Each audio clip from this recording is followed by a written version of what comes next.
اعوذ باللہ من الشیطان الرجیم بسم اللہ الرحمن الرحیم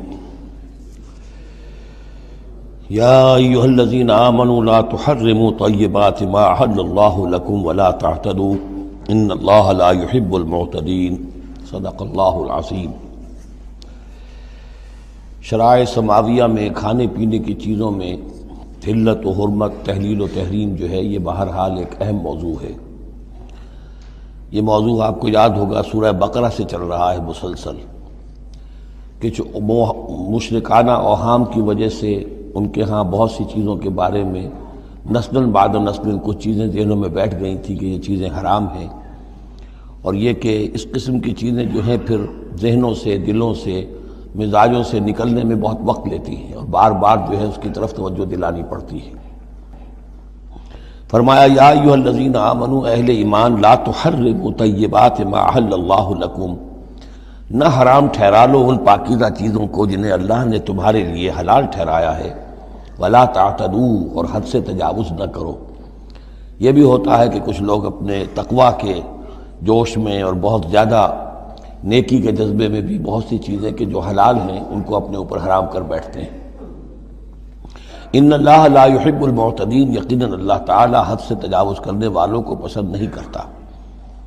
وَكُلُوا مِمَّا رَزَقَكُمُ اللَّهُ حَلَالًا طَيِّبًا، کھاؤ ان چیزوں میں سے جو تمہارے رب نے تمہیں دی ہیں، اللہ نے دی ہیں، جو حلال بھی ہیں طیب بھی ہیں، حلال ہوں قانونی طور پر، صاف ستھری ہوں، پاک ہوں۔ وَاتَّقُوا اللَّهَ الَّذِي أَنتُم بِهِ مُؤْمِنُونَ، اور اس اللہ کا تقوی اختیار کیے رکھو کہ جس پر تمہارا ایمان ہے۔ لا یؤاخذکم اللہ باللغو فی ایمانکم، یہ قسموں کے سلسلے میں سورہ بقرہ میں بھی بات آئی تھی، اب آخری حکم آ رہا ہے۔ اللہ تعالیٰ مؤاخذہ نہیں کرے گا تم سے تمہاری قسموں میں سے جو لغو ہوتی ہیں، بغیر کسی مقصد کے، بغیر کسی ارادے کے، واللہ باللہ تکیہ کلام کے طور پر استعمال کرنا، جو عربوں کی خاص عادت تھی اور آج تک ہے۔ تو اس کو ظاہر بات ہے کوئی نہیں سمجھتا کہ یہ قسم کھا رہا ہے، یہ تو گویا کہ ان کا تکیہ کلام ہے، تو اس پر مؤاخذہ نہیں ہے۔ وَلَٰكِن يُؤَاخِذُكُم بِمَا عَقَّدتُّمُ الْأَيْمَانَ، لیکن اللہ مؤاخذہ کرے گا ان چیزوں پر کہ جو تم نے قسم باندھی ہے، عقدتم، اب اس میں تاخیر باب تفعیل ہے، پورے اہتمام کے ساتھ تم نے ایک بات طے کی ہے، اس پر قسم کھائی ہے۔ فَكَفَّارَتُهُ، اب اگر ایسی قسم کو توڑنا ہو تو اس کا ایک کفارہ ہے۔ فَكَفَّارَتُهُ إِطْعَامُ عَشَرَةِ مَسَاكِينَ مِنْ أَوْسَطِ مَا تُطْعِمُونَ أَهْلِيكُمْ، اس کو کھانا کھلانا ہے 10 مساکین کو، محتاج کو، وہ اوسط کھانا کہ جو تم اپنے گھر والوں کو کھلاتے ہو۔ او کسوتہم، یا پھر ان کو کوئی کپڑا دینا ہے۔ او تحریر رقبہ، یا تیسری شکل یہ ہے کہ کسی غلام کو آزاد کرنا ہے۔ فمن لم یجد، اور اگر کسی کے پاس ان تینوں کی کوئی صورت موجود نہ ہو، کوئی بالکل فقیر ہے اور بالکل اس کے پاس کچھ نہیں ہے، مفلس ہے، فصیام ثلاثۃ ایام، تو 3 دن کے وہ روزے رکھے۔ ذالک کفارۃ ایمانکم اذا حلفتم، یہ کفارہ ہے تمہاری قسموں کا جب کہ تم وہ قسم کھا بیٹھو۔ واحفظوا ایمانکم، اور اپنی قسموں کی حفاظت کرو۔ کذالک، اس کا مطلب یہ نہیں کہ لازماً ان کو برقرار رکھو، یعنی کہ قسم اگر ایسی ہے کہ جو کھولنی ہے، توڑنی ہے، جذبات میں کھا بیٹھے ہیں تو کفارہ دو، یہ بھی اس کی حفاظت میں آ گیا۔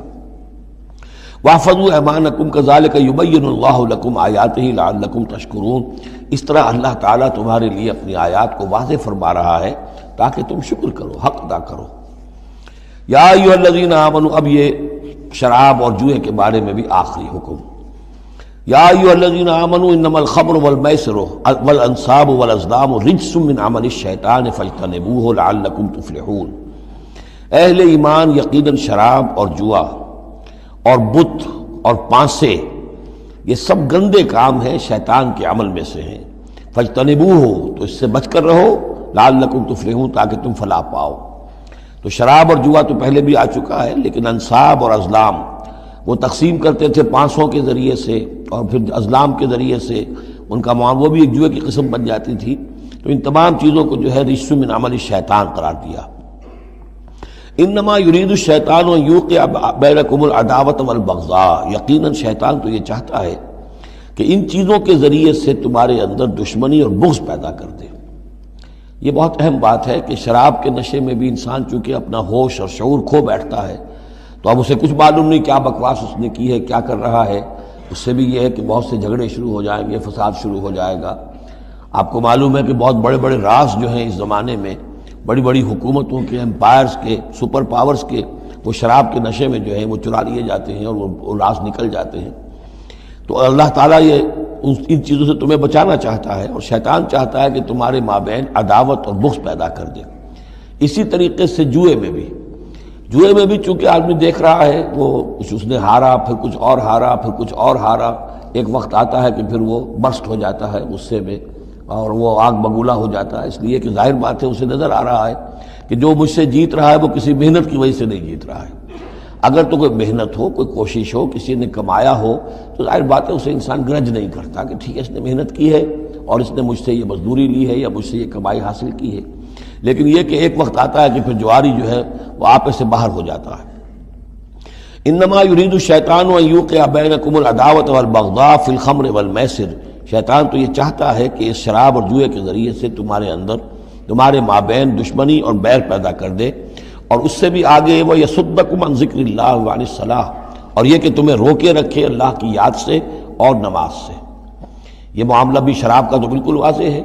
لیکن یہ کہ جوئے میں بھی یہ ہوتا ہے کہ ایک آدمی دفعہ اس میں لگ جائے تو پھر یہ ہے کہ وہاں سے نکلنا مشکل ہوتا ہے، جیسے تاش کا معاملہ ہے یا اور شطرنج ہے، یہ کھیل ایسے ہیں کہ جن کے اندر لگ کر پھر انسان جو ہے ان چیزوں سے غافل ہو جاتا ہے۔ فَهَلْ أَنْتُمْ مُنْتَهُونَ، تو اب باز آتے ہو یا نہیں؟ یہ انداز جو ہے یہ بڑا سخت ہے۔ اس میں پس منظر میں کیا ہے کہ تمہیں سب سے پہلی بات جو کہی گئی تھی یسألونک عن الخمر والمیسر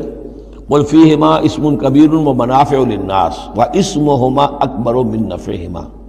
تو تمہیں سمجھ لینا چاہیے تھا، اسی وقت بات آ جانا چاہیے تھا۔ جو رخ تھا اللہ تعالیٰ کی جو مصلحت تھی، شریعت کا جو رخ تھا وہ تو واضح ہو گیا تھا۔ خیر چلیے اس پر بھی تم نے نہیں مانا، پھر اگلا قدم ہم نے اٹھایا اور کہا کہ اگر شراب کے نشے میں ہو تو نماز کے قریب نہ جاؤ۔ اس سے تو پھر اب پوری طریقے سے واضح ہو جانا چاہیے تھا کہ دین کی اہم ترین چیز جو ہے وہ نماز ہے، صلاۃ و عماد الدین، دین کا ستون ہے، اور یہ جو شے ہے وہ ہمیں نماز سے روک رہی ہے، تو تمہیں چھوڑ دینا چاہیے تھا۔ بہرحال اب یہ کہ آخری بات ہماری طرف سے آ گئی ہے، فَهَلْ أَنْتُمْ مُنْتَهُونَ، تو اب بھی باز آؤ گے کہ نہیں؟ وَأَطِيعُوا اللَّهَ وَأَطِيعُوا الرَّسُولَ، اور اطاعت کرو اللہ کی اور اطاعت کرو رسول کی صلی اللہ علیہ وسلم، وَاحْذَرُوا، اور بچتے رہو۔ فَإِن تَوَلَّيْتُمْ فَاعْلَمُوا أَنَّمَا عَلَىٰ رَسُولِنَا الْبَلَاغُ الْمُبِينُ، اور اگر تم پھر جاؤ گے، پیٹھ موڑ لو گے، ہماری اس حکم سے سرتابی کرو گے، فَاعْلَمُوا، تو جان لو، أَنَّمَا عَلَىٰ رَسُولِنَا الْبَلَاغُ الْمُبِينُ، کہ ہمارے رسول پر تو ذمہ داری ہے صاف صاف پہنچا دینے کی۔ یہ حکم اللہ کا ہے، اللہ کا حکم پہنچانا رسول کے ذمہ تھا، رسول نے پہنچا دیا، اپنا کام کر دیا۔ اب معاملہ ہوگا اللہ کا اور تمہارا، اللہ تم سے نپٹے گا، تم سے حساب لے گا۔ یہ جو اب اگلی آیت آ رہی ہے یہ بھی قرآن مجید کے فلسفہ، حکمت اور دین کی بڑی گہری باتوں کے ضمن میں بہت بنیادی آیت ہے، اور اس کا پس منظر یہ ہے کہ جب شراب کے بارے میں اتنا سخت انداز آیا کہ یہ رجسن، گندے کام ہیں، عمل شیطان میں سے ہیں، باز آتے ہو کہ نہیں، تو بہت سے مسلمانوں کو تشویش ہو گئی کہ ہم جو شراب پیتے رہے، اتنا عرصے تک پیتے رہے، یہ گندگی تو ہماری ہڈیوں میں بیٹھ گئی ہوگی۔ آج کا کوئی شخص کہے گا کہ میرا شاید کوئی سیل بھی نہ ہو جسم کا کہ جس میں شراب کے اثرات نہ پہنچ گئے ہوں، تو میں کیسے پاک ہوں گا؟ کس طریقے سے یہ چیز جو ہے اب یہ گندگی میرے جسم میں سے دھلے گی؟ تو یہ تشویش جو ہے اس کو رفع کرنے کے لیے، جیسے تحویل قبلہ کے وقت تشویش ہو گئی تھی کہ 16 مہینے جو ہم نے نمازیں پڑھی، اگر اصل قبلہ تھا کعبہ اور ہم نمازیں پڑھتے رہے بیت المقدس کی طرف رخ کر کے، تو وہ نمازیں تو ضائع ہو گئی، اور نماز ہی تو ایمان ہے۔ وما کان اللہ لیضیع ایمانکم، نہیں اللہ تعالیٰ تمہارے ایمان کو ضائع کرنے والا نہیں ہے۔ ایسے ہی یہاں ان کی دلجوئی کے لیے فرمایا لیس علی الذین آمنوا وعملوا الصالحات جناح فیما طعموا، ان لوگوں پر جو ایمان لائے اور جنہوں نے نیک عمل کیے، کوئی گناہ نہیں ہے اس میں جو کچھ پہلے کھا پی چکے۔ کسی شے کی حرمت کے قطعی حکم کے آنے سے پہلے جو کچھ کھایا پیا گیا، جبکہ اس کی حرمت کا اعلان نہیں ہوا تھا، تو اس کا کوئی گناہ ان پر نہیں رہے گا، یہ کوئی ان کی ہڈیوں میں بیٹھ جانے والی شے نہیں ہے۔ یہ مورل لا ہے، یہ فزیکل لا نہیں ہے۔ فزیکل لا میں تو ہوتا ہے کہ کچھ چیزوں کے اثرات جو ہیں وہ دائمی ہو جاتے ہیں، مورل لا میں تو یہ ہے کہ بڑے سے بڑا گناہ ہو، کوہ احد جتنے گناہ ہوں، صدق دل سے توبہ کی جائے، سب صاف ہو جائیں گے۔ التائب من الذنب کمن لا ذنب لہ، گناہ سے حقیقی معنی میں توبہ کرنے والا بالکل ایسے ہے جیسے اس نے کبھی گناہ کیا ہی نہیں تھا، وہ تو نامہ اعمال جو ہے بالکل دھل جاتا ہے۔ لہذا اس تشویش کو اپنے قریب مت آنے دو۔ لیس علی الذین آمنوا وعملوا الصالحات جناح فیما طعموا، اب جو آ رہا ہے حصہ، اذا اتقوا وآمنوا وعملوا الصالحات ثم اتقوا وآمنوا ثم اتقوا واحسنوا واللہ یحب المحسنین، جب تک کہ وہ تقوی کی روش اختیار کیے رکھیں اور ایمان لائیں اور نیک عمل کریں، پھر اور تقوی میں بڑھے اور ایمان لائیں، پھر اور تقوی میں بڑھے اور درجہ احسان پہ فائز ہو جائیں۔ واللہ یحب المحسنین، اور اللہ تعالی محسنوں سے محبت کرتا ہے۔ یہ تین درجے ہیں اصل میں۔ ایک درجہ اسلام ہے، اللہ کو مان لیا، رسول کو مان لیا اور اس کے احکام پر چل رہے ہیں۔ ایک اس سے اوپر کا درجہ ہے ایمان، کہ وہ یقین کے درجے میں قلب میں وہ ایمان اتر گیا ہو اب، اور جب یہ ایمان قلب کے اندر اتر گیا ہے، وَلَٰكِنَّ اللَّهَ حَبَّبَ إِلَيْكُمُ الْإِيمَانَ وَزَيَّنَهُ فِي قُلُوبِكُمْ، تو اب انہی اعمال میں، نماز پہلے بھی پڑھ رہا تھا، اب نماز کی اور شان ہوگی، اس کی بھی اور کیفیت ہوگی، اس کی زندگی کے اندر ایک نیا رنگ آ جائے گا۔ صبغۃ اللہ ومن احسن من اللہ صبغہ۔ اس سے بھی آگے جا کر جب یہ ایمان اتنا گہرا ہو جائے کہ بالکل جیسے آنکھوں سے کوئی شخص کسی چیز کو دیکھ رہا ہو تو یقین ہوتا ہے، ان تعبد اللہ کانک تراہ فإن لم تکن تراہ فإنہ یراک، جب یہ کیفیت ہو جائے کہ تم اللہ کی بندگی کرو، اللہ کے لیے جہاد کرو، عمل کرو، بھاگ دوڑ کرو، اللہ کا تقویٰ اتنا ہو جائے کہ جیسے کہ تم اللہ کو اپنی آنکھوں سے دیکھ رہے ہو، تو یہ درجہ احسان ہے۔ حدیث جبرائیل کے جس کو کہا گیا ام السنہ، جیسے سورہ فاتحہ ام القرآن، اساس القرآن، ایسے حدیث جبرائیل ہے ام السنہ، اور ام السنہ میں یہ ساری بات آئی ہے کہ حضرت جبرائیل انسانی شکل میں حضور کی خدمت میں آئے، صحابہ کا مجمع تھا، وہاں انہوں نے کیے اخبرنی عن الاسلام، مجھے بتائیے اسلام کیا ہے۔ اسلام میں بھی ایمان تو ہے نا، قانونی ایمان، زبانی ایمان تو ہے، لیکن اس کے ساتھ اعمال علیحدہ گنے گئے۔ اس سے اوپر جب ایمان دل میں اتر گیا، اب یہ ایمان کی وہ جو شکل ہے، اس میں اب عمل کو علیحدہ ذکر کرنے کی ضرورت ہی نہیں۔ اس مرحلے پر آ کر لازماً عمل درست ہو جائیں گے جبکہ ایمان دل میں اتر چکا ہے اور دل میں یقین بن کر جاگزی ہو گیا ہے، اور پھر اور گہرا چلا گیا۔ یوں سمجھیے کہ جتنا جتنا درخت اوپر جا رہا ہے، جڑ نیچے جا رہی ہے نا، جڑ اور ایمان کی گہری ہوئی، اسلام سے ایمان بن گیا، اور گہری ہوئی، اب یہ تیسری منزل احسان کی اس پر فائز ہو گئی۔ تو جب پوچھا گیا کہ اخبرنی عن الاحسان، اے نبی مجھے بتائیے احسان کیا ہے، تو آپ نے جواب دیا، اور یہ جواب تین روایتوں میں تین مختلف الفاظ میں ہے۔ ان تعمل للہ کانک تراہ، ان تخشى اللہ کانک تراہ، ان تعبد اللہ کانک تراہ فإن لم تکن تراہ فإنہ یراک، یہ تینوں میں ہے۔ اللہ کی بندگی، اللہ کی پرستش، اللہ کے لیے بھاگ دوڑ، اللہ کے لیے عمل، اللہ کے لیے جہاد، یہ انسان ایسی کیفیت سے سرشار ہو کر رہا ہو گویا کہ اپنی آنکھوں سے اللہ کو دیکھ رہا ہے۔ تو جب اللہ سامنے ہوگا تو کیسے کچھ ہمارے جذبات عبدیت ہوں گے، کیسی کیسی ہماری قلب کی کیفیات ہوں گی۔ اس دنیا میں بھی یہ کیفیت حاصل ہو سکتی ہے، لیکن یہ اگر بہت کم لوگوں کو حاصل ہو تو اس سے ایک نچلا درجہ بھی ہے احسان کا، کہ کم سے کم یہ بات ہر وقت مستحضر رہے کہ اللہ مجھے دیکھ رہا ہے۔ فإن لم تکن تراہ فإنہ یراک۔ تو یہ تین درجے ہیں جو یہاں آئے، کہ ایک بیس لائن ہے لیس علی الذین آمنوا وعملوا الصالحات، یہ بیس لائن ہے، جناح فیما طعموا اذا اتقوا۔ اصل میں ایک کتاب مولانا مودودی صاحب کی ہے، تحریک اسلامی کی اخلاقی بنیادیں، اور بڑی اچھی کتاب ہے، اسلام، ایمان، احسان، لیکن ساتھ ہی تقوی، چار الفاظ انہوں نے لیے ہیں اور چار مراتب قرار دیے ہیں۔ اس میں سے تشریحات تو ساری ٹھیک ہیں، لیکن میں ترتیب کے اعتبار سے اس آیت کی روح سے میرے نزدیک اس میں ایک اصلاح کی ضرورت ہے۔ تقوی کوئی مقام نہیں ہے، تقوی وہ اسپرٹ ہے، ڈرائیونگ اسپرٹ، جو دھکا دیتی رہے گی اور اوپر اٹھائے گی۔ چنانچہ تقوی کی یہاں کی تکرار ہو رہی ہے کہ بیس لائن سے تقوی نے اوپر آپ کو کیا، اب آپ اذا اتقوا وآمنوا وعملوا الصالحات، آپ کے ایمان اور عمل صالح میں اور رنگ پیدا ہو گیا۔ ثم اتقوا، پھر تقوی اور بڑھا، تقوی نے آپ کو اور اوپر اٹھایا۔ ثم اتقوا وآمنوا، پھر اب وہ ایمان یقین والا ایمان حاصل ہو گیا۔ اب یہاں عمل صالح کے علیحدہ ذکر کی ضرورت ہی نہیں، جب دل میں ایمان اتر گیا تو حضور نے فرمایا کہ الا ان فی الجسد مضغۃ اذا صلحت صلح الجسد کلہ واذا فسدت فسد الجسد کلہ، تو اس کے حوالے سے اب پورا کا پورا جسم ٹھیک ہو جائے گا۔ ثم اتقوا، پھر تقویٰ اور ہے تو اس کے نتیجے میں وَأَحْسَنُوا، درجہ احسان پر فائز ہو جائے انسان۔ اللہم ربنا اجعلنا منہم واللہ یحب المحسنین، اللہ اپنے ایسے محسن بندوں کو، درجہ احسان تک پہنچ جانے والے بندوں کو، جیسا کہ اس سے پہلے آیا تھا ابو وسمو، ایک غلط راستہ ہے کہ اندھے ہو گئے بہرے ہو گئے، اللہ نے پھر ڈھیل دی اور اندھے ہو گئے اور بہرے ہو گئے، اللہ نے اور ڈھیل دی اور اندھے ہو گئے اور بہرے ہو گئے، ایک وہ ہے، اور ایک راستہ یہ ہے، اسلام ہے، ایمان ہے، احسان ہے، اور تقویٰ جو ہے اس میں درجہ بدرجہ انسان کو ترقی دلاتا جا رہا ہے۔ یا ایھا الذین آمنوا لیبلونکم اللہ بشیء من الصید تنالہ ایدیکم ورماحکم لیعلم اللہ من یخافہ بالغیب، کیونکہ اس سورہ مبارکہ کے شروع میں آئی تھی یہ آیت کہ جب تم احرام کی حالت میں ہو تو تم شکار نہیں کر سکتے، تو اب اللہ تعالیٰ کی ایک سنت ہے، وہ آزماتا ہے، سخت ترین امتحان لیتا ہے۔ فرض کیجئے کہ ایک قافلہ جا رہا ہے بیچارے حاجیوں کا، اور انہوں نے احرام باندھا ہوا ہے، کوئی شے نہیں ہے، کھانے کے لیے کچھ نہیں ہے، لیکن اب جو ہے ہرن صاحب جو ہیں اٹکیلیاں کرتے ہوئے قریب آ رہے ہیں، اور وہ پکڑ نہیں سکتے، قتل نہیں کر سکتے، احرام میں ہیں، بھوک بھی ہے، لیکن یہ کہ چاہے تو ذرا سا نیزہ مارے تو ہرن کو پکڑ کو جو ہے وہ شکار کر لیں، یا ویسے ہی بھاگ کر پکڑ لیں، لیکن یہ کہ اس کی اب ان کو اجازت نہیں ہے۔ تو اللہ تعالیٰ ایسا کرتا تھا، فرمایا یا ایھا الذین آمنوا، اہل ایمان، لیبلونکم اللہ، لازماً اللہ تمہیں آزمائے گا، بشیء من الصید، شکار کے ذریعے سے،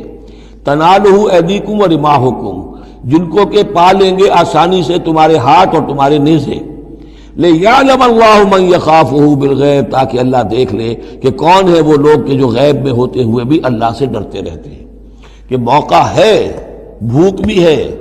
ہرن بھی بالکل پاس ہے، بالکل قابو میں ہے، جیسے چاہے شکار کر لیں، لیکن ہاتھ بندھے ہوئے ہیں اس لیے کہ احرام باندھا ہوا ہے۔ تو جس کے دل میں ایمان ہوگا وہ اپنی بھوک کو برداشت کرے گا، اللہ کے حکم کو نہیں توڑے گا۔ فمن اعتدی بعد ذلک، اب کسی سے غلطی ہو گئی، تجاوز کر بیٹھا، بھوک کا غلبہ زیادہ تھا، فلہ عذاب علیم، اس کے لیے دردناک عذاب ہے۔ البتہ یہ کہ آگے چل کر اس کے لیے ایک کفارہ بھی بتا دیا گیا ہے۔ یا ایھا الذین آمنوا لا تقتلوا الصید وانتم حرم، دیکھو اہل ایمان، جب تم احرام کی حالت میں ہو تو کسی شکار کو قتل مت کرو۔ ومن قتلہ منکم، تو جو کوئی تم میں سے انہیں قتل کر بیٹھے، شکار کر بیٹھے، جان سے مار بیٹھے، متعمداً، جان بوجھ کر، فجزاء مثل ما قتل من النعم، تو پھر اس کا کفارہ ہوگا ویسا ہی ایک حیوان، ویسا ہی ایک چوپایا اللہ کی راہ میں صدقہ کیا جائے، اور وہ اس کا گویا کہ کفارہ بنا دیا جائے۔ کیسا ہے کہ اگر آپ نے ہرن مارا ہے تو پھر بکری یا بھیڑ، نیل گائے اگر مار لی ہے تو پھر گائے، اسی طریقے سے جس قسم کا، جس سائز کا اور جس اسٹیچر کا آپ نے وہ حیوان جو ہے شکار کیا، اسی کا اسے برابر کا چوپایا دینا ہوگا۔ فجزاء مثل ما قتل من النعم یحکم بہ ذوی عدل منکم، دو آدمی تمہارے جو ہوں معتبر، وہ چاہیے کہ وہ اس کی گواہی دے کہ ہاں یہ جانور جو اس نے شکار کیا ہے یہ اس کے برابر ہو جائے گا۔ ہدیم بالغ الکعبہ، اور یہ ہدی ہوگی اب یہ جانور،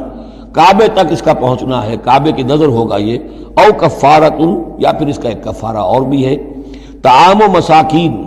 کچھ مساکین کو کھانا کھلانا، صدقہ فطر کے حساب سے ہے یہ جو فقہا نے لکھا ہے، او عدل ذالک صیامن، یا اتنے ہی روزے رکھنا۔ وہ بھی دیکھنا ہوگا کہ جانور جو تھا، بکری تھی، ہرن تھا، کتنے آدمی اس کو کھا سکتے تھے، اتنے آدمیوں کو کھانا کھلاؤ، یا پھر اتنے دن کے جو ہے وہ عدل ذالک صیامن روزے رکھو، لیذوق وبال امرہ، تاکہ وہ اپنے کیے کا کی سزا جو ہے وہ پالے۔ عفا اللہ عما سلف، اللہ معاف کر چکا ہے جو کچھ کے پہلے ہو چکا۔ ومن عادا، لیکن جو پھر ابھی دوبارہ کرے گا، اعادہ کرے گا، فینتقم اللہ منہ، تو اللہ تعالیٰ اس سے انتقام لے گا۔ واللہ عزیز ذو انتقام، اور یقیناً اللہ تعالیٰ زبردست ہے، انتقام لینے والا، بدلہ لینے والا۔ احل لکم صید البحر وطعامہ متاعا لکم، البتہ یہ کہ اگر کشتیوں کے ذریعے سے، جہازوں کے ذریعے سے حاجی لوگ آ رہے ہوں تو ان کے لیے چھوٹ ہے، وہ احرام کی حالت میں بھی جو مچھلی ہے اس کا شکار کر سکتے ہیں۔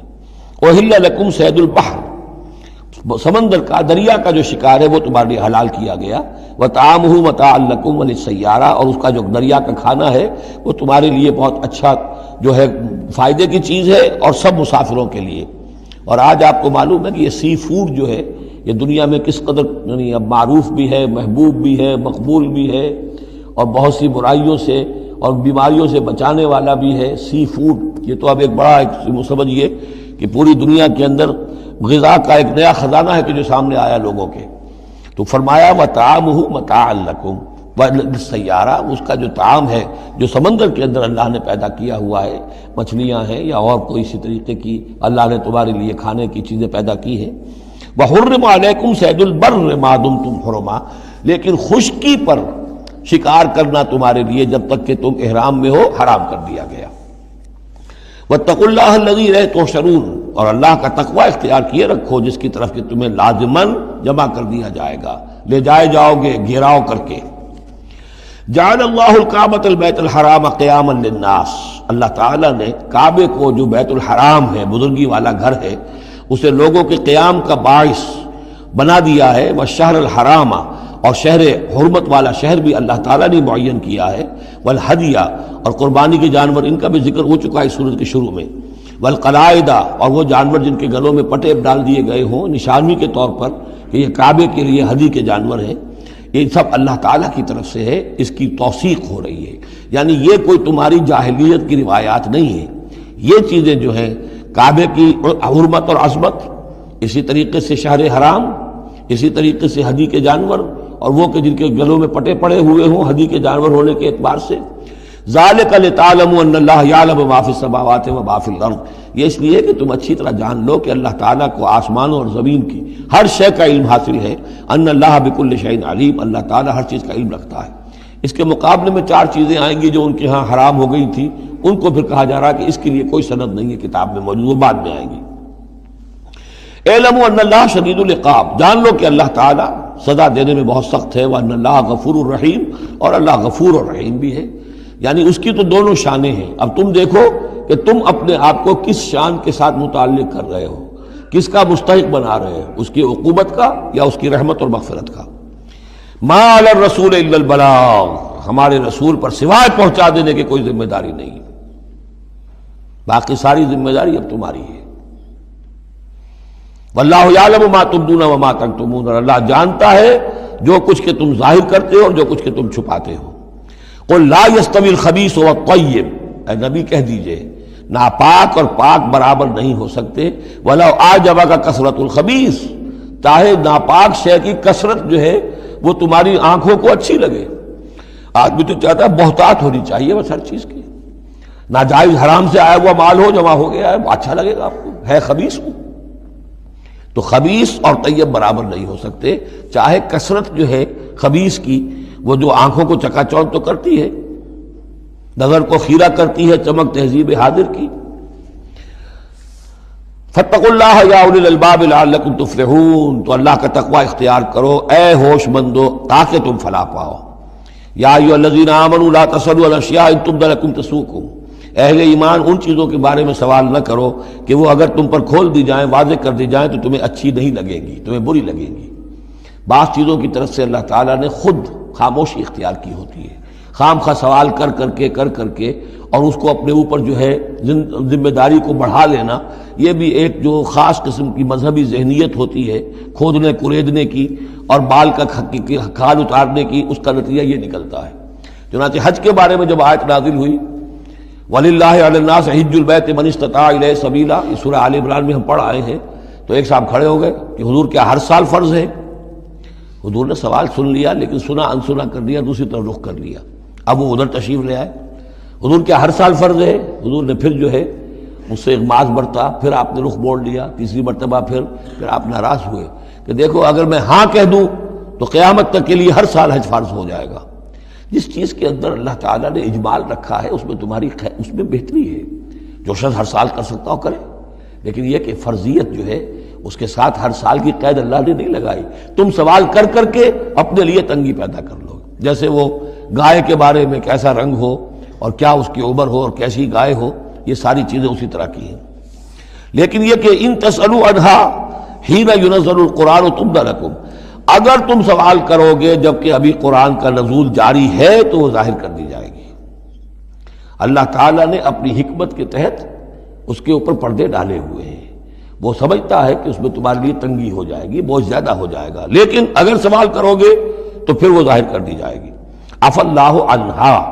اللہ تعالیٰ نے اس میں درگزر سے کام لیا ہے، تو پر نرمی کی ہے، یہ کسی نسیان کی وجہ سے نہیں ہے، بھول کی وجہ سے نہیں ہے، غلطی کی وجہ سے نہیں ہے، معاذ اللہ۔ واللہ غفور حلیم، اللہ غفور ہے اور حلم والا ہے۔ قد سألها قوم من قبلکم ثم اصبحوا بها کافرین، تم سے پہلے کی قوم یہ اہل کتاب جو ہے اسی قسم کے سوال کرتے رہے اور پھر یہ کہ وہ اس کے انکار کرنے والے بن گئے۔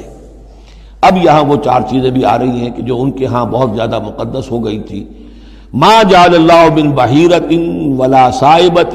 ولا وسیلۃ ولا حام، وہاں کیا تھا؟ جعل اللہ الکعبۃ البیت الحرام قیاما للناس والشہر الحرام والہدی والقلائد، یہ چار چیزیں ان کی توثیق ہو گئی کہ یہ تو واقعتاً اللہ کی شریعت کے اجزاء ہیں، ان کا احترام اور ان کی حرمت کو بلوز رکھنا لازم ہے۔ یہ چار چیزیں یہ تمہارے جاہلیت کے دور کے جو مشرکانہ اوہام ہیں ان کی یادگاریں ہیں، اس کے لیے اللہ کی طرف سے کوئی سند نہیں ہے۔ ان چیزوں کے بارے میں بہت سے اقوال ہیں، لیکن میں یہاں آپ کو پڑھ کر سنا رہا ہوں کہ جو حضرت سعید ابن المسیب رحمۃ اللہ علیہ کی تفسیر صحیح بخاری میں جو ان الفاظ کی آئی ہے وہ مولانا شبیر احمد عثمانی صاحب نے اپنے حواشی میں نقل کی ہے۔ بحیرہ، جس جانور کا دودھ بتوں کے نام کر دیتے تھے کوئی اپنے کام میں نہ لاتا تھا۔ صائبہ، جو جانور بتوں کے نام پر ہمارے زمانے کے سانڈ کی طرح چھوڑ دیا جاتا تھا۔ وسیلہ، جو اونٹنی مسلسل مادہ بچہ جنے درمیان میں نر بچہ پیدا نہ ہو اسے بھی بتوں کے نام پر چھوڑ دیتے تھے۔ حامی، نر اونٹ جو ایک خاص عدد سے جفتی کر چکا ہو اسے بھی بتوں کے نام پر چھوڑ دیتے تھے، تو ان کو چھوڑ دیتے تھے کہ اب یہ کسی کوئی ان کو ہاتھ نہ لگائے، کوئی ان سے استفادہ نہ کرے، نہ ان کا گوشت کھایا جا سکتا ہے، نہ ان سے کوئی خدمت لی جا سکتی ہے، یہ محترم ہو گئے۔ تو اس کے لیے فرمایا ما جعل اللہ من بحیرۃ ولا صائبۃ ولا وصیلۃ ولا حام ولکن الذین کفروا یفترون علی اللہ الکذب، بلکہ یہ تو وہ لوگ جنہوں نے کفر کیا وہ افتراء کرتے رہے ہیں، جھوٹ گھڑتے رہے ہیں، اللہ کے ذمے یہ باتیں لگاتے رہے ہیں۔ واکثرهم لا یعقلون، ان کی اکثریت جو ہے وہ عقل سے عاری ہے۔ وَإِذَا قِيلَ لَهُمْ تَعَالَوْا إِلَىٰ مَا أَنزَلَ اللَّهُ وَإِلَى الرَّسُولِ، اور جب ان سے کہا جاتا ہے آؤ اس چیز کی طرف جو اللہ نے نازل فرمائی اور آؤ اللہ کے رسول کی طرف۔ بمصطفیٰ برسا خیش را کے دی ہم اوست، اگر بہو نہ رسیدی تمام بولا بیست، قالوا حسبنا ما وجدنا علیہ آباءنا، وہ کہتے ہیں ہمارے لیے وہ کافی ہے جس پر ہم نے اپنے آباء و اجداد کو پایا ہے، ان کی روایت یہی ہے، ان کی رسومات یہی تھیں، وہ کوئی جاہل تھوڑا ہی تھے، آج تمہیں عقل آئی ہے، تم نے دین سمجھا ہے، یہ ہمارے بزرگ جو ہیں یہ اتنے عرصے سے یہ کام کرتے چلے آ رہے ہیں، یہی باتیں آج بھی آپ سنتے ہیں۔ کسی رسم کو آپ کہیں کہ بھائی کوئی سند نہیں ہے اس کی دین میں، نہ کہیں صحابہ کے یہاں اس کا وجود تھا، لیکن یہ کہ کوئی چھوڑنے کو تیار نہیں ہے۔ اولو کان آباؤہم لا یعلمون شیئا ولا یہتدون، خواہ ان کے آباء و اجداد جو ہیں ایسے رہے ہوں کہ نہ انہیں کوئی علم حاصل ہوا ہو نہ ہی وہ ہدایت پر ہوں۔ جیسے تم مخلوق ہو اللہ کی، وہ بھی مخلوق تھے، جیسے تم غلط کام کر سکتے ہو اور غلط آراء قائم کر سکتے ہو ویسے وہ بھی غلط کار ہو سکتے تھے۔ یا ایھا الذین آمنوا علیکم انفسکم لا یضرکم من ضل اذا اہتدیتم، یہ بھی بہت اہم آیت ہے، اس کے ساتھ ایک واقعہ موجود ہے۔ لفظی ترجمہ یہ ہے کہ اے لوگو، اے وہ لوگو جو ایمان لائے ہو، تم پر ذمہ داری ہے صرف اپنی جان کی، اپنی ذات کی۔ لا یضرکم من ضل، جو گمراہ ہو جائے کوئی اور وہ تمہیں کوئی نقصان نہیں پہنچا سکتا، اذا اہتدیتم، جبکہ تم ہدایت پر ہو۔ الی اللہ مرجعکم جمیعا فینبئکم بما کنتم تعملون، اللہ ہی کی طرف تم سب کو لوٹ کر جانا ہے اور وہ تمہیں بتا دے گا جو کچھ کہ تم کرتے رہے تھے۔ اس آیت کا ایک غلط مفہوم جو ہے وہ دور صحابہ ہی میں سے بعض لوگوں نے نکال لیا کہ دعوت اور تبلیغ کی کوئی ذمہ داری نہیں ہے، ہر ایک پر ذمہ داری اپنی ہے، کوئی کیا کرتا ہے اس سے مجھے کیا بحث۔ دیکھو قرآن میں لکھا ہوا ہے یا ایھا الذین آمنوا علیکم انفسکم، مجھے اپنا عمل درست رکھنا ہے، باقی کوئی اور غلط کام کرتا ہے میں خام خواہ اسے روکوں ٹوکوں ناراضی مول لوں، نہیں عن المنکر امر بالمعروف، اس کی کوئی ذمہ داری نہیں ہے۔ قرآن کہہ رہا ہے علیکم انفسکم لا یضرکم من ضل اذا اہتدیتم، اگر تم ہدایت کے اوپر ہوگے، صحیح راستے پر ہوگے تو کوئی کتنا ہی گمراہ ہو جائے اس کا تمہیں کوئی نقصان نہیں۔ تو حضرت ابوبکر رضی اللہ تعالیٰ عنہ نے پھر خطبہ دیا باقاعدہ کہ لوگوں میں دیکھ رہا ہوں کہ تم اس آیت کا مطلب غلط سمجھ رہے ہو، مطلب تو یہ ہے کہ تمہاری ساری تبلیغ اور کوشش امر بالمعروف نہی عن المنکر کے باوجود کوئی شخص گمراہ رہتا ہے تو اس کا تم پر کوئی وبال نہیں۔ یہ بار بار ہم پڑھ چکے ہیں، لا تسألوا عن اصحاب الجحیم، اے نبی آپ سے کوئی باز پرس نہیں ہوگی جہنمیوں کے بارے میں کہ یہ کیسے ہو گیا ہے محمد کہ ہم نے آپ کو بھیجا اور پھر بھی یہ قوم جو ہے جہنم میں چلی گئی۔ لیکن جہاں تک دعوت، تبلیغ، نصیحت، نہی عن المنکر، امر بالمعروف، یہ فرائض میں سے ہے، یہ فرض ساقط نہیں ہوتا اس آیت کی روح سے، بلکہ تمہاری ساری کوشش کے باوجود کوئی شخص ہے، والد ہے، بچہ فرض کیجئے اس کا کہیں آوارہ ہو گیا ہے، اپنی امکانی حد تک کوشش کیے جا رہا ہے، نہیں بچہ راستے پر آ رہا، تو ظاہر بات ہے کہ اللہ کے ہاں اگر اس نے پوری کوشش کی ہے، جد و جہد کی ہے، کوئی کوتاہی نہیں چھوڑی ہے اس میں، تو اب اس کا وبال اس پر تو نہیں آئے گا، لیکن اپنا فرض ادا کرنا لازم ہے۔ یا ایھا الذین آمنوا علیکم انفسکم لا یضرکم من ضل اذا اہتدیتم الی اللہ مرجعکم جمیعا فینبئکم بما کنتم تعملون، تو تم سب کو لوٹ کر جانا ہے اللہ ہی کی طرف اور پھر وہ تمہیں جتلا دے گا جو کچھ کہ تم کرتے رہے تھے۔ یا ایھا الذین آمنوا شہادۃ بینکم اذا حضر احدکم الموت حین الوصیۃ اثنان ذوی عدل منکم، اہل ایمان تمہارے مابین شہادت کا نصاب، جبکہ تم میں سے کسی کی موت کا وقت آ جائے اور وہ وصیت کر رہا ہو تو دو معتبر اشخاص کا ہونا چاہیے۔ جو وصیت کر رہا ہے، اور ظاہر بات ہے کہ وصیت ایک تہائی سے زیادہ میں نہیں ہو سکتی، لیکن کسی کی زیادہ بڑی جائیداد ہے تو ایک تہائی کی بات بھی تو بڑی ہو سکتی ہے، تو وصیت کے وقت دو گواہ ضرور بنا لو کہ یہ وصیت کی گئی۔ او آخران من غیرکم، اور وہ جو گواہ ہے وہ تمہارے لوگوں میں سے ہونے چاہیے، خاندان میں سے، اس آبادی میں سے، قبیلے میں سے، جو معروف ہوں، جانتے ہوں۔ او آخران من غیرکم، لیکن ایک شکل ہو سکتی ہے، ان انتم ضربتم فی الارض، اگر تم زمین میں سفر پر نکلے ہوئے ہو اور وہاں موت کی، فاصابتکم مصیبت الموت، وہاں سفر کی حالت میں تم پر موت کا یہ واقعہ جو ہے یہ واقع ہو جاتا ہے، یہ مصیبت موت واقع ہو جاتی ہے، اس صورت میں او آخران من غیرکم، تو دو گواہ ہو سکتے ہیں، وہ تمہارے غیر بھی ہو سکتے ہیں، کسی غیر قوم کے، غیر قبیلے کے، لیکن یہ کہ بہرحال جب عام حالات میں اپنے گھر میں، اپنی بستی میں، اپنے خاندان ہی میں رہتے ہوئے جب کہ کوئی شخص انتقال کر رہا ہے تو اسے وصیت میں گواہ اپنے لوگوں میں سے، رشتہ داروں میں سے، قرابت داروں میں سے دو معتبر آدمیوں کو بنانا چاہیے۔ تحبسونہما من بعد الصلاۃ،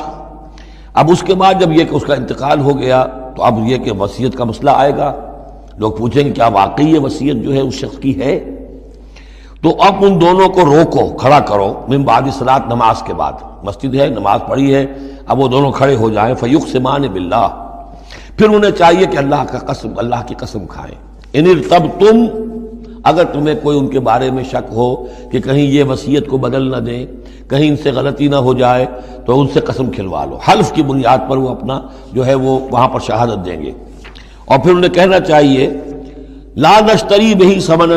ہم اس کی کوئی قیمت وصول نہیں کریں گے، کوئی ناجائز فائدہ اس سے نہیں اٹھائیں گے، ولو کان ذا قربا، چاہے کوئی قرابت داری کا معاملہ ہو، کسی کے حق میں ہم کوئی ناانصافی نہیں کریں گے، ولا نکتم شہادت اللہ، اور نہیں ہم چھپائیں گے اللہ کی گواہی کو۔ اب گواہی جو ہے اتنی عظیم شے ہے کہ شہادت اللہ کہا گیا، اللہ کی گواہی، اللہ کی طرف سے امانت ہے۔ انا اذا لمن العاصمین، اگر ہم ایسا کریں گے تو ہم یقیناً گناہ گار ہوں گے۔ فإن عثر على انہما استحقا اسما، پھر اگر یہ خبر ہو، یہ شک ہو، یہ اطلاع ملے کہ ان دونوں نے تو گناہ کمایا ہے، جھوٹ بولا ہے، حلفیہ بیان بھی غلط دیا ہے، وصیت میں ترمیم کی ہے، وصیت کو بدل دیا ہے، اس کے باوجود کہ نماز کے بعد حلف اٹھا کر یہ بات کر رہے ہیں، آخر انسان ہے، ہر معاشرے میں ہر طرح کا انسان ہر وقت موجود رہتا ہے۔ فآخران یقومان مقامہما، تو اب دو اور لوگ کھڑے ہوں